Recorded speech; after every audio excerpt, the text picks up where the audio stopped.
आज मैं आपको निकाह के बारे में लीगल गाइडेंस दूंगा कि जिस टाइम पे आप लोग निकाह कर रहे होते हैं, निकाह नामे के जो कॉलम्स मौजूद हैं उसको किस तरीके से फ़िल करना चाहिए।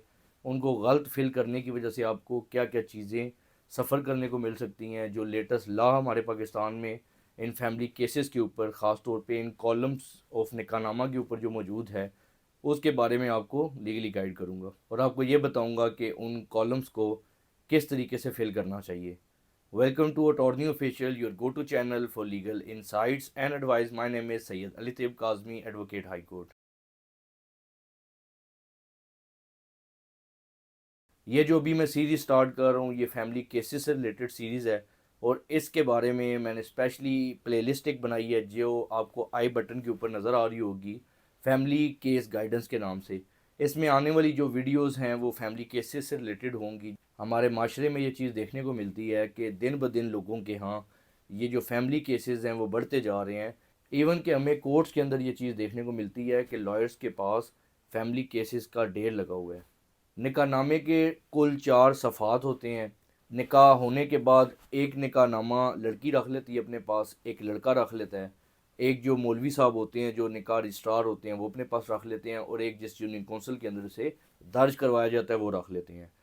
इस निकाहनामा के अंदर कॉलम नंबर 1 से लेके 12 तक वो कॉलम है जिसमें लड़की के तमाम तर क्वाइफ आते हैं, लड़के के क्वाइफ आते हैं, इनका एड्रेस, ये सारी बेसिक चीज़ें होती हैं। और साथ में जो जिस दिन निकाह हो रहा होता है वो तारीख लिखी जाती है।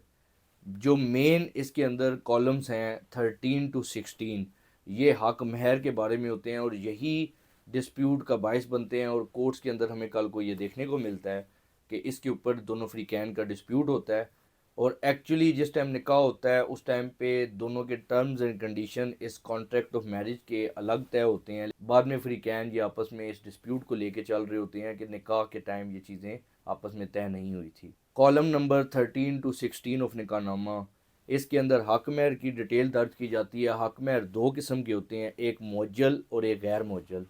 जो हक महर मौके के ऊपर अदा किया जाता है खावन की तरफ से अपनी बीवी को, उसे मुअज्जल हक महर कहते हैं।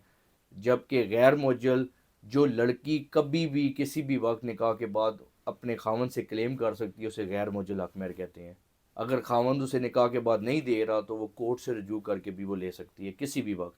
आप दोनों फ्री कैन ने कॉलम नंबर 13 और 16 को फिल करते वक्त जो कुछ आप फ्री कैन का आपस में तय हुआ है अच्छे से वही दर्ज करना है।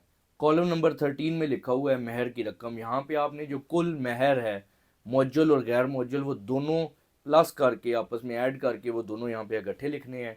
14 और 15 के अंदर आपने वाजिया करना है कि इस पूरे महर में से इतना मौके पे अदा हुआ है ये मुअज्जल हक महर था, और जबकि गैर मुअज्जल इतना भी रहता है। वो उसके साथ लफ्ज़ यूज़ होता है इंदुल तलब, यानी जब कभी भी लड़की चाहेगी वो उसे तलब कर लेगी।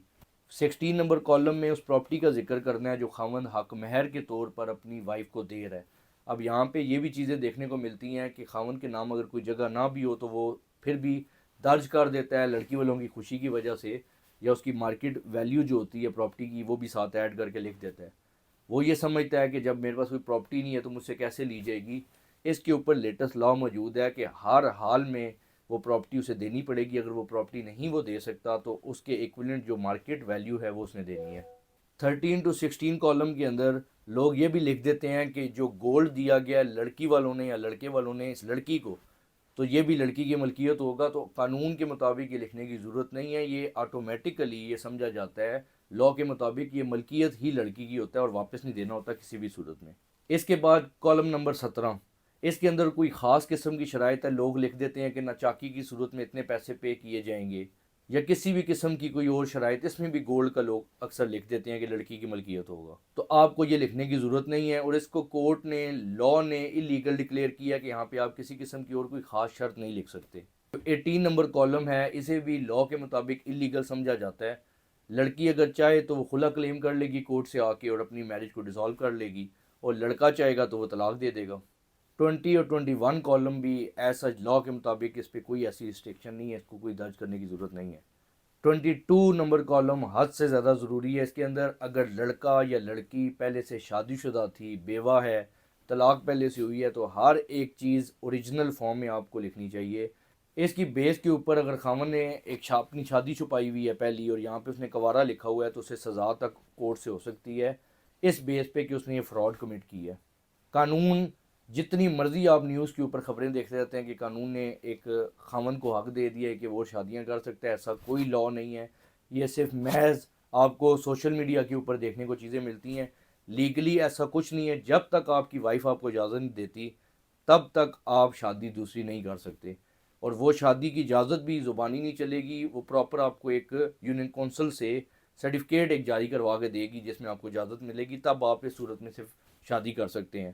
اور اس کالم میں پھر بھی آپ نے لکھنا ہے کہ میں پہلے سے شادی شدہ ہوں اور دوسری شادی اپنی بیوی کی مرضی سے کر رہا ہوں اور اس کا لیٹر ساتھ اٹیچ ہے۔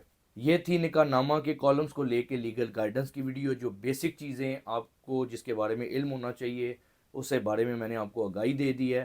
انہی حق مہر کے کالمز اور ان چیزوں کے اوپر کورٹس کے اندر ہزاروں کیسز لگے ہوئے ہیں، لاکھوں کیسز لگے ہوئے ہیں، لوگوں کو سفر کرنا پڑ رہا ہے کیونکہ جو دونوں فریقین کا شادی کے وقت معاملہ آپس میں طے ہوا وہ چیزیں انہوں نے سائڈ پہ چھوڑ دی، اور یہاں پہ وہ نکاح رجسٹرار صاحب جو تھے انہوں نے اپنی مرضی سے چیزیں لکھ دی یا صحیح طرح پوچھا نہیں۔ تو ان کانفلکٹس کو لے کے کورٹس کے اندر کیسز ہمیں دیکھنے کو ملتے ہیں۔ تو آپ اپنے نکاح کو کرتے وقت یا آپ کے ریلیٹڈ کسی بھی بندے کا نکاح ہو رہا ہے آپ وہاں پہ موجود ہیں تو اس ویڈیو سے آپ کو بیسک گائیڈنس مل چکی ہوگی کہ کس طریقے سے ان چیزوں کا خیال رکھ کے اور نکاح نامہ کے کالمز کو فل کروانا ہے۔ اگر آپ کو یہ ویڈیو انفارمیٹیو لگی تو اپنے دوستوں یاروں عزیزوں اقارب سے اس ویڈیو کو شیئر کیجیے گا، اور مجھے میرے اس چینل اٹارنی آفیشیل پہ سپورٹ کریں اور چینل کو سبسکرائب کریں۔